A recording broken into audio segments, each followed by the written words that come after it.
Greetings guys, and welcome to our library seminar. Today I will be discussing another viewer-inspired niche aspect about surviving in the lethal zone. That is, dealing with the big bad plague juggernauts efficiently. Presenting with me today is my apprentice junior, NTA Mascara. Nice to see you guys today.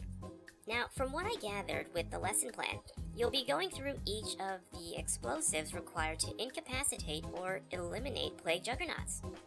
Seems straightforward enough. Junior? Alright, so just like our plague hearts, I thought it fitting to determine not only the most efficient but cost-effective means for taking on plague juggernauts in the lethal zone. Now, before we carry on, there are some study limitations. I won't be displaying the military mines as they are quite costly, and pursuit mines since they are quite rare. I also won't be displaying basic firearms as I consider the expenditure a little exorbitant for the lethal zone. But anyway, this seminar is inspired by the same question from our last seminar, from an individual's name I can't exactly pronounce, but the second part instead. So naturally, I had to investigate. Hold up, London. That person was asking if the damage percentages you got from your plague heart experiments could be extrapolated to juggernauts. But as we all know, juggernauts are immune to fire, so naturally their resistances will be different from a plague heart. Well, that is a fair point.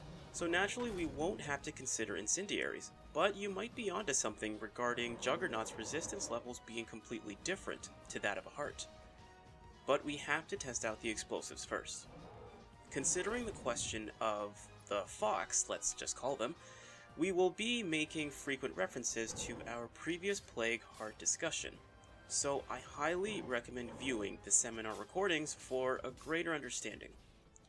Now, considering that we won't be including incendiaries, I figured that I might as well give a demonstration of heavy weapons with the powerhouse skill. Well, why not start with the powerhouse weapon first, using charged strikes, and then transition into the explosives and see what we can come up with.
So that took a fair amount of time, and was accompanied by a feral, but it took a massive 18 charged strikes to incapacitate the Juggernaut.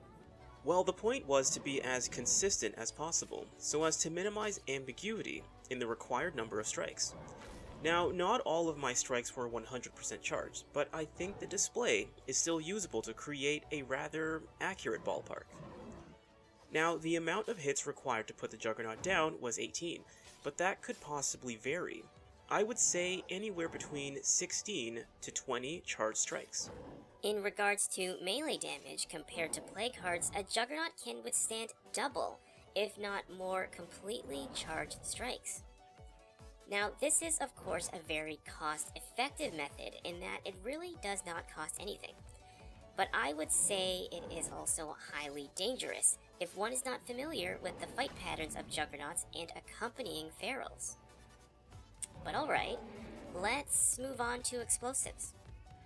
So one of the explosives I have attempted to use was soda can bombs, but considering how many crafting processes I had to go through without any visual effect, I will consider soda can bombs to be a useless method, even after supplementing with other explosives first. Soda can bombs are simply ineffective.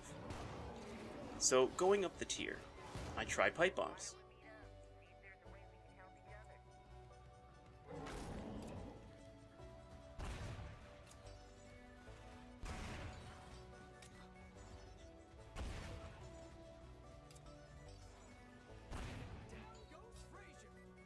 Now, to my surprise, pipe bombs were quite effective. The Juggernaut only required 4 units to incapacitate. However, I wanted to see if the Juggernaut could go down indefinitely.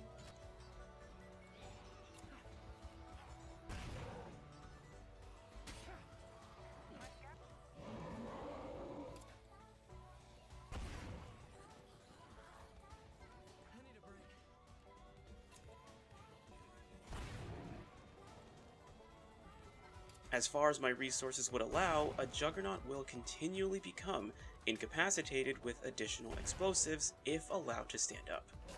This will be an important notation for later on. Now, Juggernauts in comparison to Plague Hearts pale in their durability. For those that remember, Plague Hearts required 11 units of pipe bombs. This seems strange since the Juggernaut required double digits with heavy weapons, but only 4 measly pipe bombs to incapacitate.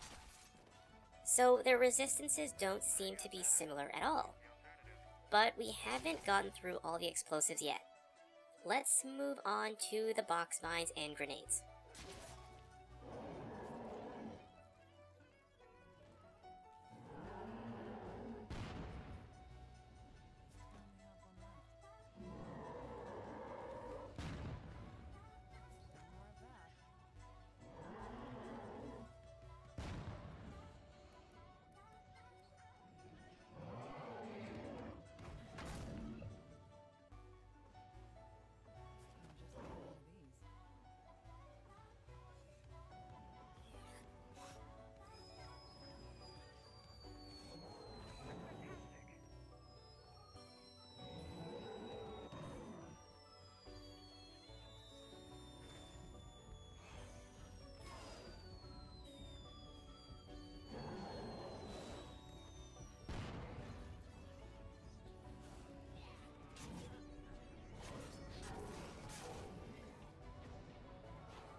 So box mines had also taken 4 units, putting it on a similar level with pipe bombs, but just requiring a slightly different method of execution.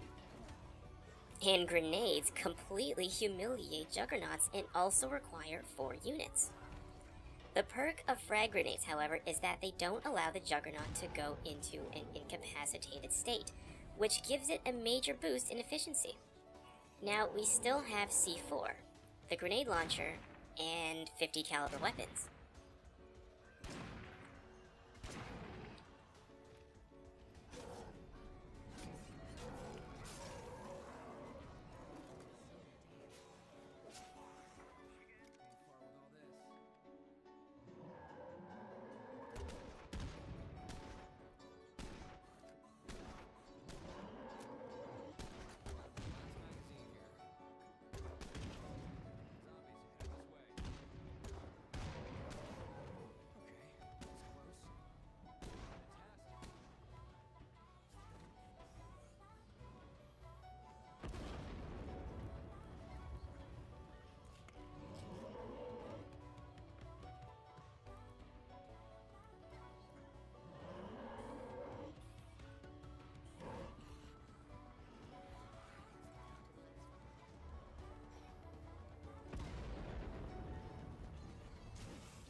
Alright, so 50 caliber weapons and grenade launchers are quite reliable in their ability to put Juggernauts down without an execution required.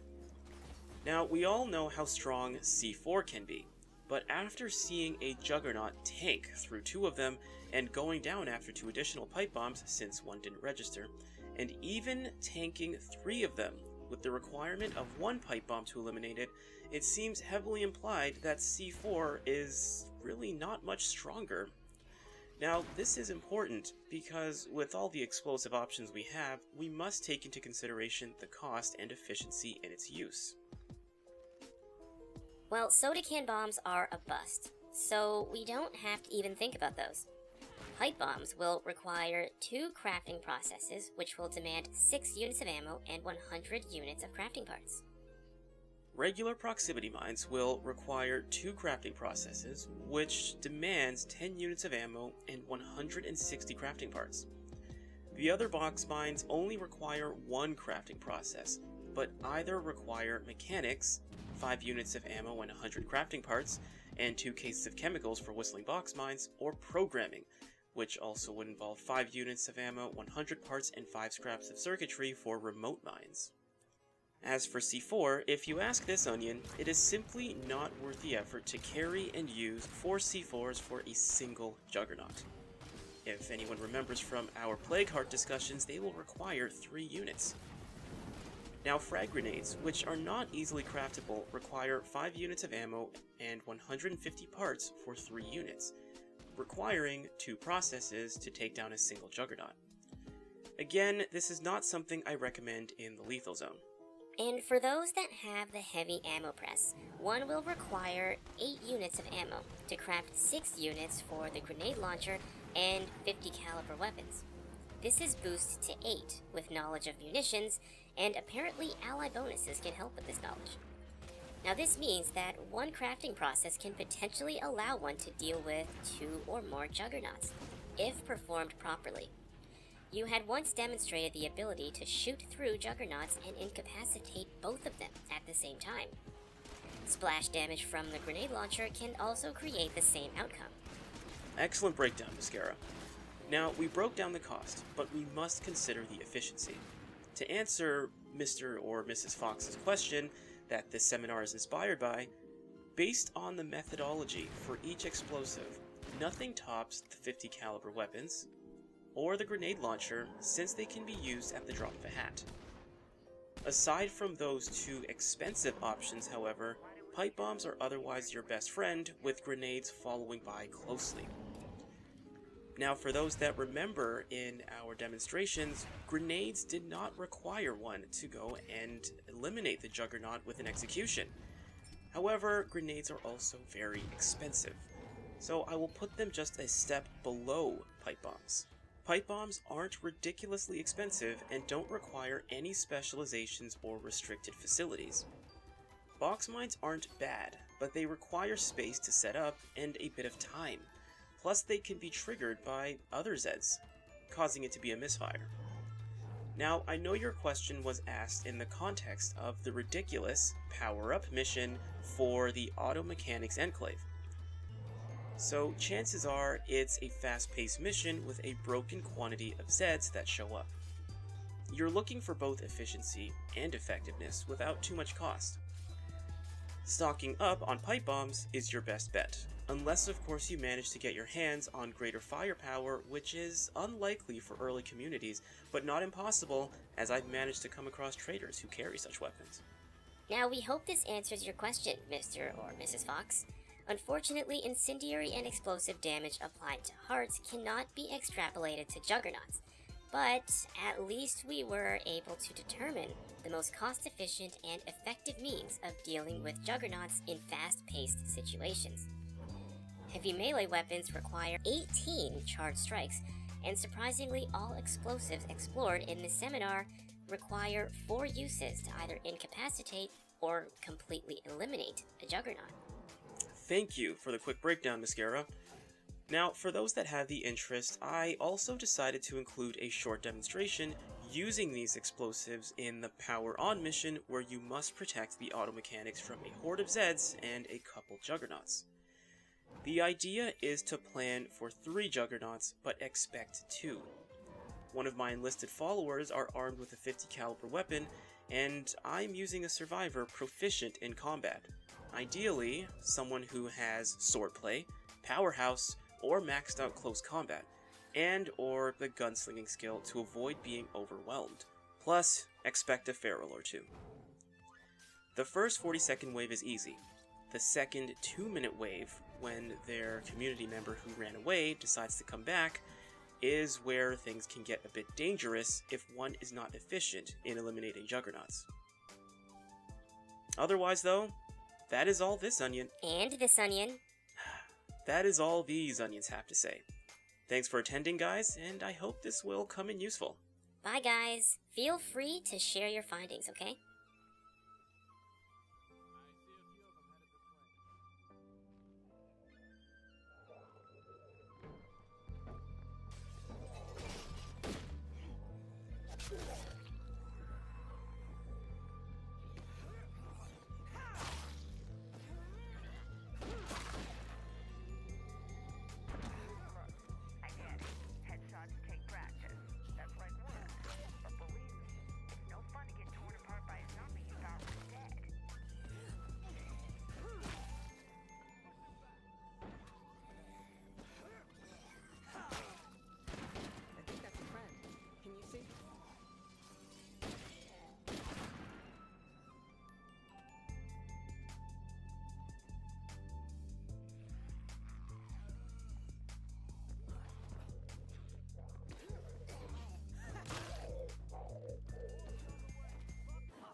Somebody watch my back.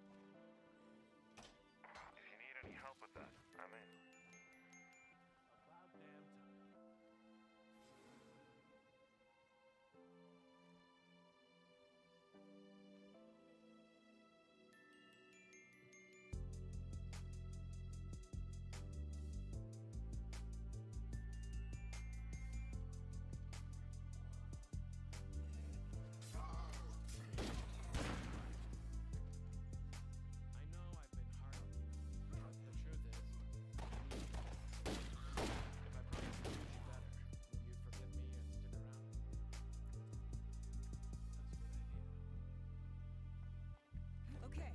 Start this generator up again. Damn. That is a lot of zombies out there.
sure to